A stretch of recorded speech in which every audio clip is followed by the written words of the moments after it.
Welcome, one and all, to the Hammer Territory podcast. A little bit close-up version of me there to start the show, but you know what? Hey, there's no better way to end 2025, so you hopefully don't have to experience that again in 2026. Good to talk with you once again. Happy holidays, happy New Year. And we know what? We got a little bit of a news nugget here, Stephen Tolbert, when it comes to the Braves. Not necessarily anything just, substantial, but multiple sources are kind of linking the Braves to Japanese starter Tatsuya Imai. And with the fact that Imai's posting deadline, signing deadline is literally 2 days from now, that kind of makes it a little more substantial than you may feel because of the turnaround time for a signing to actually occur. But good to be with you as always. Hope all's been well. What's your thoughts on this news about the Braves potentially locking in on a unorthodox, new source of starting pitcher as they're looking to fill their pitching needs? Yeah, what's up, buddy? So, yeah, we started hearing this last night a little bit, and then a couple of other sources mentioned it, and then we heard some stuff privately that the Braves were looking into this. I don't want to say heavily, but looking into this seriously at least. So, it was time to at least talk about it. So, and another factor here is because of the posting rules that Japan uses, when these guys get posted, they have a 45-day window to sign, or they go back to their original team. So that just puts a hard deadline. These guys have what no other free agent has, which is a hard deadline. Like, we have to have something, and I think the deal has to be finalized by, for Imai, it's Friday at 4 p.m. Yeah. And that's finalized. So that's already with the physical, that's everything. So, like, in terms of agreeing to a deal, he probably has to agree to a deal in the next 24 hours or so, so they still have time to get everything buttoned up and have a deal finalized by that 4 p.m. window on Friday. So this is fascinating, of course, because this would be a new pipeline, right? Or at least from the modern perspective of the Braves. The Braves did get what was it, Kawakami? Like Kenshin Kawakami. Yeah, like 15 years ago. That was like 3 front offices ago, though, so it's Yeah. hardly relevant. This would be a brand new pipeline into the Japanese market, which I've desperately wanted the Braves to open up. Even if it's not about this specific player, even if this guy doesn't end up being great, just having one of these Japanese guys on your team that opens up the pipeline for more players to come after him, I think is important. I don't think the West Coast teams and the New York team should just be the only teams that have access to this pipeline. I really want the Braves to open up a pipeline by signing one of these guys. We're going to talk about Imai specifically in a second, talk about like some of his numbers, some of his stuff. We'll get into that in a minute. But on the whole, the Braves need starting pitching. We've covered that ad nauseum at this point. I don't think anybody doesn't understand that point.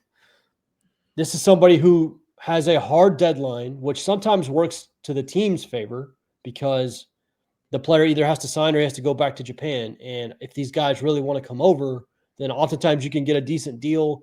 The posting rules are wild, like how much money goes back to the other team, the team from Japan, how much money goes to the player. It's a bit convoluted. I don't love the system they use, but there's a hard deadline, and that matters a lot. And then on top of that, what we've heard is that Imai's market has not progressed to the level that maybe some other guys have. Some people in baseball have some concerns about how he's going to translate. There's no draft pick tied to his name, which is a big deal. So, we'll get into the player specifically here in a minute, but just on the whole, this does make a lot of sense. Now, it's still just smoke. We don't have anything concrete yet, and probably won't until he signs either with the Braves or somewhere else, which will happen in the next 48 hours. But it does make some sense. Yeah, no, and let's talk for a second about the source that first mentioned the Braves, Julian Giarte on X. I had the pleasure of speaking with Julian on his podcast a few months ago, and we didn't speak specifically about Imai or anything like that, but a couple of things that I can say in my interactions with Julian. I don't know to what level of sources he has or anything like that. I can say confidently that I don't feel that he's just going to put something out there just for clicks. Like he's going, he is heavily focused on the international front when it comes to baseball and his coverage. And so I feel that if he's putting something out there linking the Braves to Imai, he's heard something. And the other thing that I'll say is this, is that he also covers both the Mets and Yankees primarily, and we know that those two teams have been in the market for Imai likely longer than any two teams have been. So he probably has been tracking what's going on with Imai's market. So that's one of the major sources where this news came from. But to your point, you were talking about the fact that with Imai, you don't have to worry about a draft pick. But what specifically about Imai is really attractive to teams? And a couple of things that stand out. Number one, he has had a track record all the way back to high school. We know that Shohei Ohtani, for instance, is someone that had that type of track record. Now, one thing I want to say is Imai is not to the level of a Shohei Ohtani, Yamamoto, Yu Darvish. He's not to that level of talent. And that's nothing against Imai. That's just setting a realistic understanding. But what is attractive about his overall repertoire that would make the teams think he could be successful, he has altered his mechanics significantly to really lower his walk rate over the past few years while increasing his strikeout rate. He also is just 27 years old. And though he's been durable in terms of making the expected amount of starts over the past few seasons that you would expect a Japanese pitcher to make, he's just 27 years old. So there is significantly more upside since he is significantly younger than a lot of Japanese pitchers over the past 2 decades usually come over at. Typically, you see these guys come over in their late 20s, early 30s. So youth, the fact that he has made mechanical adjustments to improve his overall approach, and just the fact in general that he would be coming over without a lot of knowledge on his overall repertoire for major league hitters to study, that's a couple of reasons why he's attractive to the Braves and other teams. Yeah. So the original projection for him was by MLB Trade Rumors when the offseason started was 6 years and $150 million. And that's big money, especially for a guy who, again, maybe isn't a slam dunk to come over and dominate the way, a guy like Shohei did, or even Yamamoto did, who got, $300 million from the Dodgers. But the reporting has been that his market has softened and that it's not quite that. And I think the Braves are always looking for guys like that whose market has softened. Maybe the market dips below where the Braves think there's value. And so, I get it. In terms of Imai specifically, like you said, last year was his age 27 season, so he's 28, so he's on the younger side. He's a mid-90s fastball guy. Fastball slider is the mix that he uses.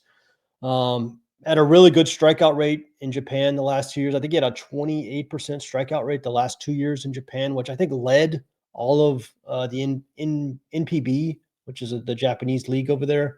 So he's a strikeout guy. Now, again, you have to see how it's going to translate to major league hitters. I think last year had a 7% walk rate. So high strikeouts, low walks. We've talked about that in the past. It's a formula the Braves like a lot, where you have high strikeouts, low walks. That ratio matters a lot to the Braves. And we've seen that in multiple moves that they've made the last few years. So cut his walk rate in half in 2 years, 13% in 2023 down to 7% in 25. Yeah, he had command issues early. He's really figured that stuff out. And I'm guessing that's why the Braves are interested. It's going to come down to the money. I mean, it's a free agent like anybody else. It's going to come down to the money. But I get it. I get why you're interested. And again, like you said, most of the time when you're signing free agents, you're signing 31, 32-year-olds like Framber or like Max Fried last year. This guy's going to be 28. So you could sign him to a 4-year deal.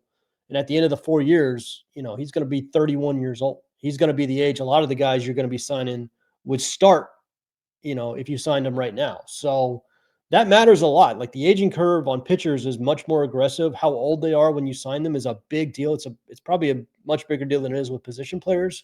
So the fact that the guy's only 28, he has pitched incredibly well in the Japan League the last couple of years. He's one of the best pitchers over there.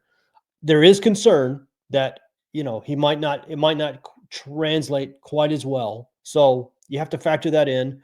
And it's going to come down to the money. The fit makes a lot of sense. The profile makes sense.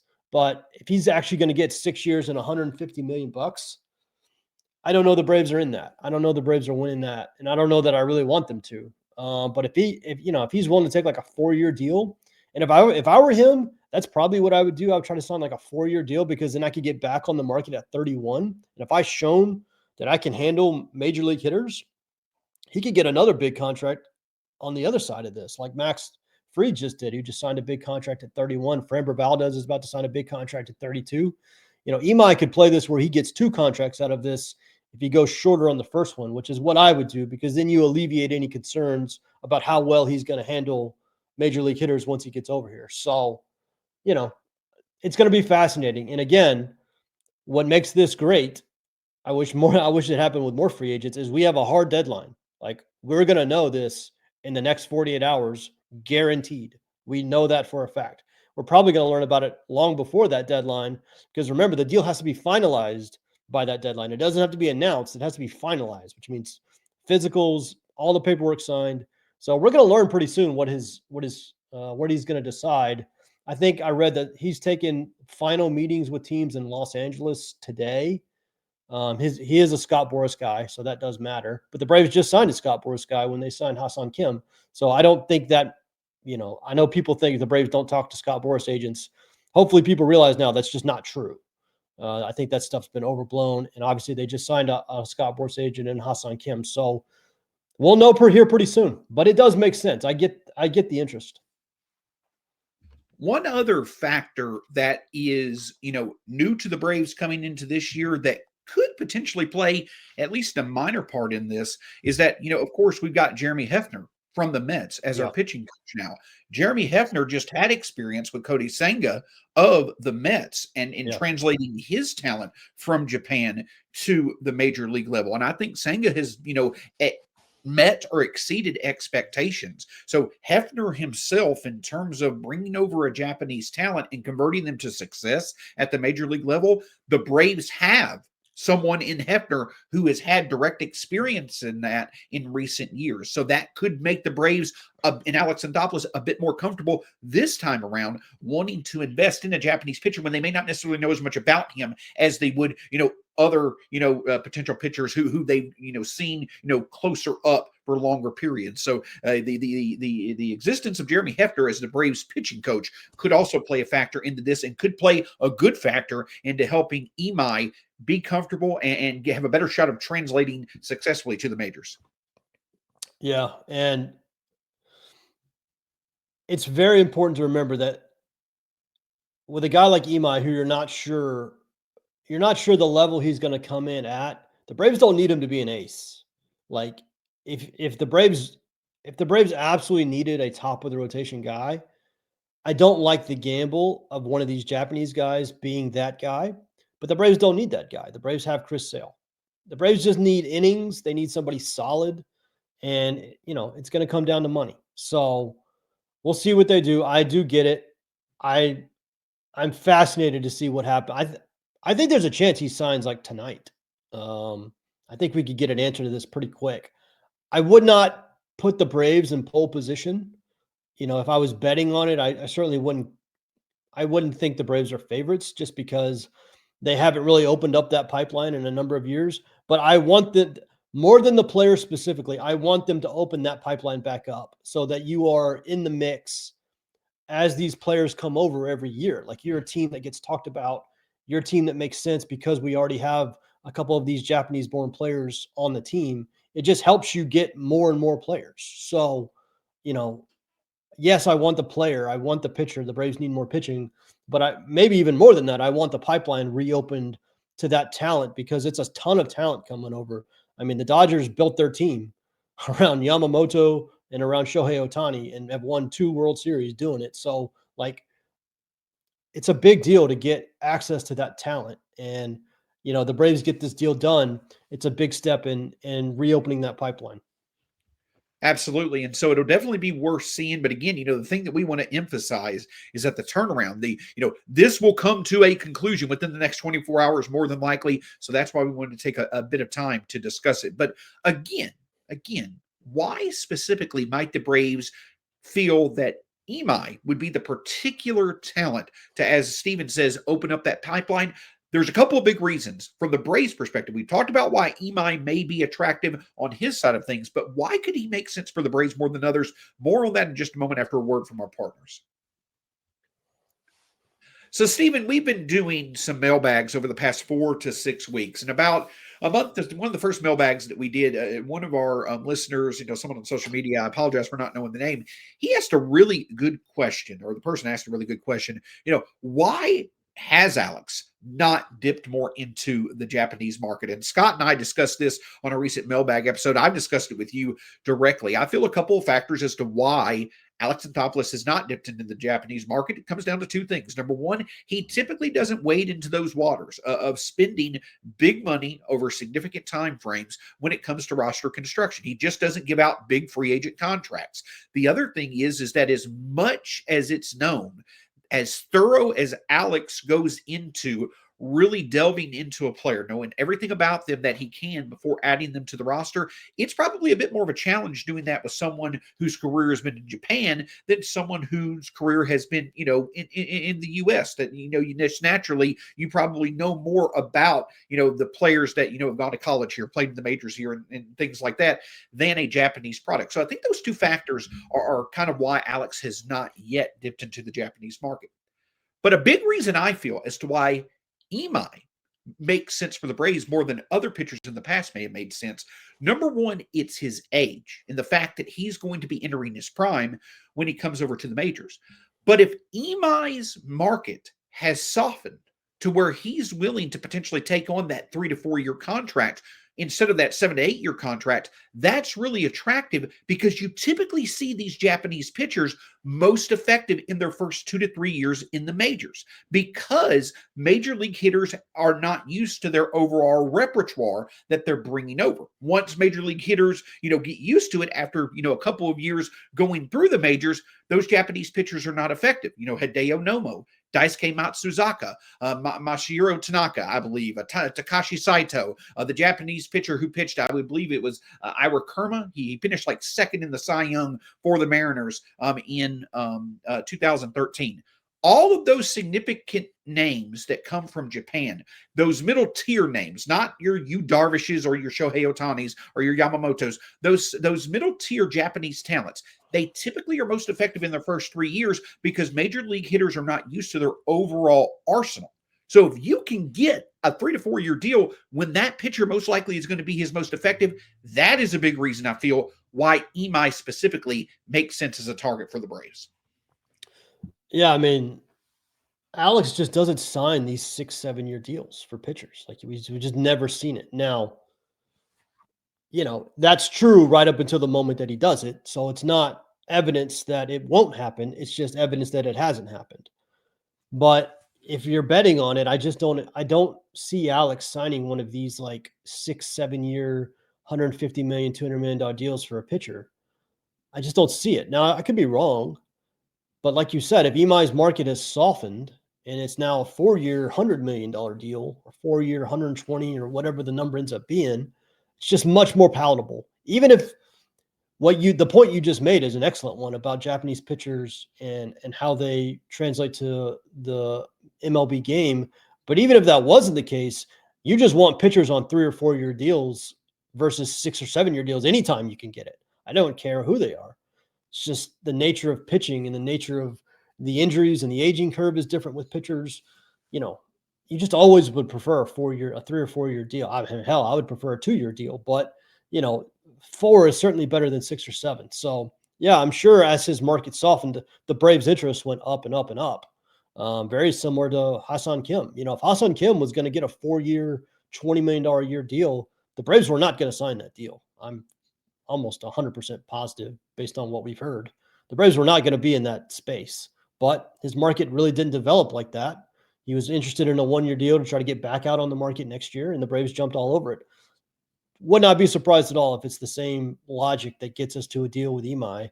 But if the market picks back up at the very end as his posting deadline approaches and the numbers go back up, then I'm guessing the Braves are going to be out. So, I don't want people to get their hopes up. We haven't gotten like the level of smoke around this that it would make me think the Braves are favorites. I do want to kind of manage expectations here.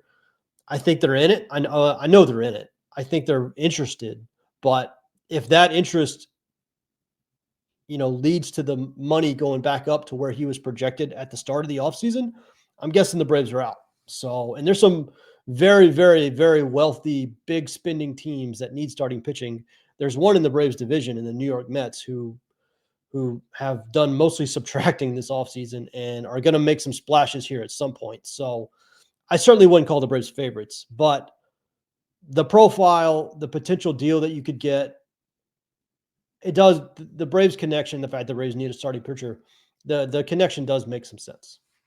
Yeah, and as you see his contract soften, just like it makes more sense for the Braves, it probably leads to, some dark horse candidates. We heard it makes more sense for a lot of teams. Yeah. All the big markets are in it as well. Both New York teams, the Phillies, the Cubs, the White Sox, all those teams have been tied to him. I know that he's pretty infamous for comments about, not necessarily wanting to join the Dodgers. Yeah, I saw that. That. So it'll be interesting to see what occurs. But one final thing to look at, we talked about from the Braves perspective, the fact that you don't have to give up a draft pick, the fact that you may not necessarily have to pay as much as you would these other established starters with qualifying offers, the fact that you're going to be paying a guy who still has upside in terms of he's still got his prime ahead of him and still being post 30 like the other big level starters. So the upside that Imai could offer could potentially put him in line on a smaller contract than what's going to be in the future for some of these other starters like Valdez or Gallion or, or Suarez or something along those lines. But another big thing that this does, Stephen, if the Braves were to sign Imai, one major thing that it does for me, it gives you so much depth of not only reliable options that you could work through a lineup once or twice in the playoffs, but so many different looks, right? Because if you put Imai in the rotation, that allows for you to potentially put, Ronaldo Lopez in the bullpen. You potentially could put Grant Holmes in the bullpen. You could see, you can mix and match as you need them. Imai, as we mentioned, has been very fastball slider heavy versus right-handed pitchers, utilizes a changeup splitter combination a bit more against left-handers. That profile of fastball slider changeup, very similar to Spencer Strider. I'm not saying he's to that level. I'm not saying that their utilization of those pitches are similar, but at the very least, the pitches that they mainly use to get the job done, that's something that could be familiar to the Braves. So there are connections as to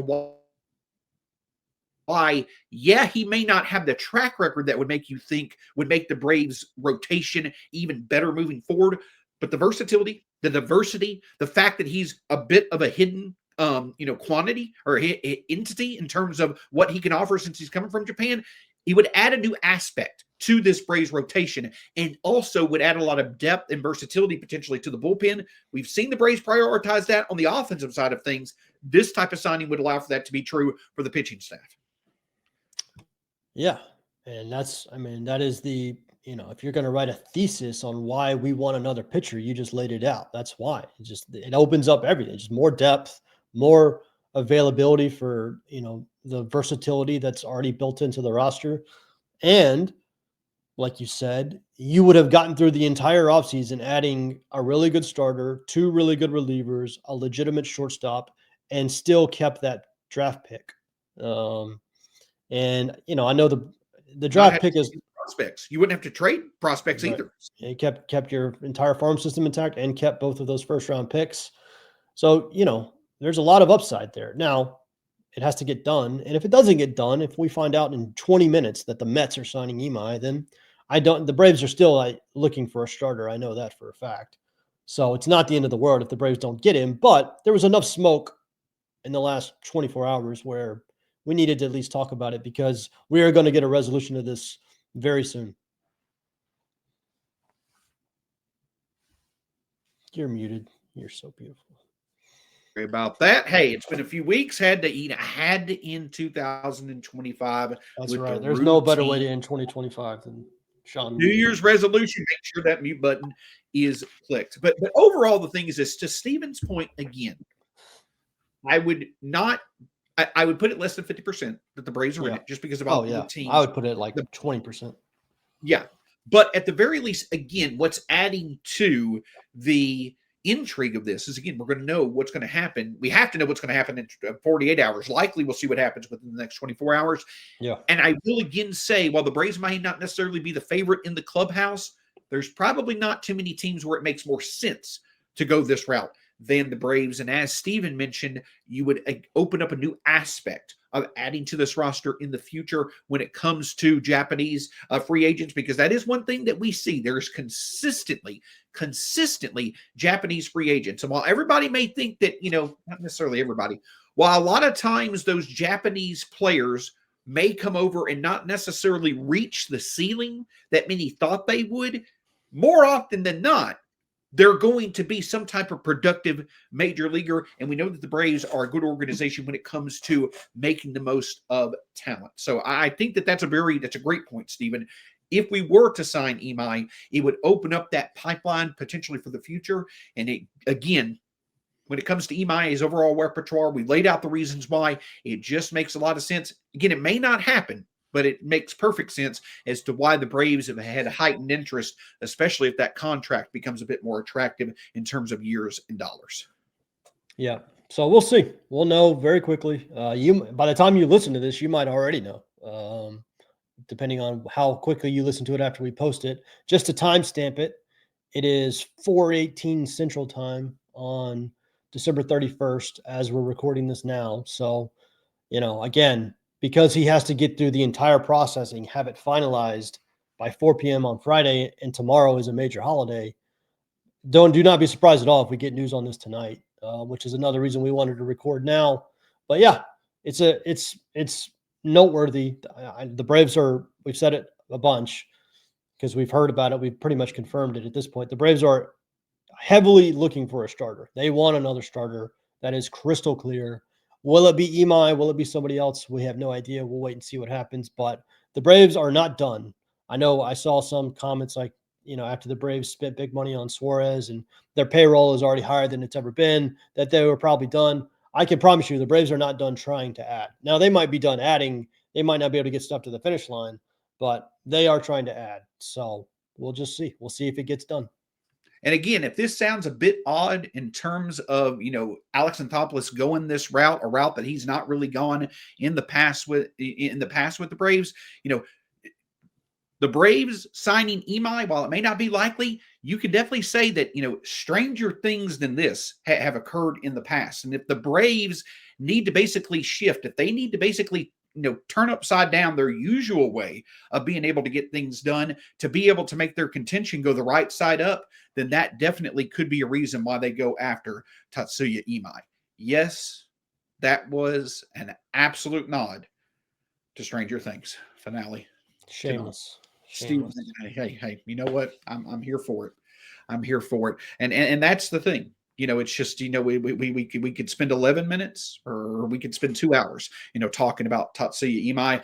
I'm going to stop with the references. But hey, can't thank you enough for joining us. This may or may not be our last episode of 2025. But if it is, do want to end on this note. Cannot thank you, our listeners, enough via YouTube, all platforms, everything else. Stephen, go ahead. I do want to give a shout out. He just announced it publicly. It's something we've known for a few days, but Dave O'Brien just announced publicly that he is retiring. Dave O'Brien, of course, was the beat writer for The Athletic. Before that, the AJC. Been on the Braves beat for 30 plus years. Yeah, I mean, it's been a long time, as long as I can remember, basically. Anyway, he just announced on Twitter that he's retiring. We had heard whispers of that in the last few days. But he made it official. We weren't obviously going to say anything until he made it official. And he announced on Twitter that he's retiring. So congrats, DOB. Enjoy retirement. It was, 30 years on the beat is an insane accomplishment. I know people, Dave is one of those guys, people either love or hate, whether you love or hate him, spending that long on the beat, for one organization is an accomplishment. So congrats to DOB on his retirement. Yeah. Hats off to you, DOB, sir, to a great career. Wish you nothing but the best in retirement. Certainly know that your Braves fandom will go nowhere. But hey, that's the thing.